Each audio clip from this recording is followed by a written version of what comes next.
Unlocking the secrets of the worker ant. Hello, everyone. Welcome to our English language learning journey. Today, we're diving into the fascinating world of idiomatic expressions, specifically the phrase, worker ant. Why an ant, you may wonder? Well, that's because sometimes, the smallest creatures teach us the most about life and language. So, let's explore together what it means when someone is referred to as a worker ant in English. The phrase, worker ant, literally refers to an ant that is part of a colony whose role is to maintain the nest, care for the queen's offspring, forage for food, and protect the community. But, when we talk about a worker ant, in a metaphorical sense, we're describing a person who is hardworking, diligent, and often part of a larger team or organization.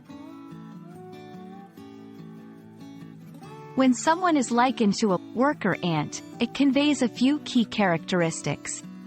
They are incredibly hardworking, often doing more than their fair share of work.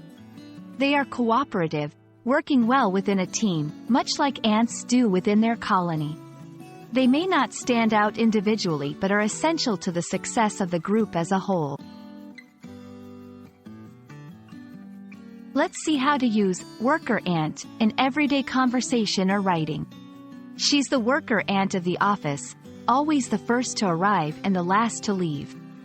During the project, he was like a worker ant, carrying more than his load without a word of complaint. By using this phrase, you can express admiration for someone's work ethic or highlight their role within a group. I hope you now have a clear understanding of what it means to be a worker ant. Remember, it's a term of endurance, strength, and community. Keep up your hard work in learning English, and perhaps you, too, might be seen as the worker ant of English language learners. Until next time, keep learning and stay curious.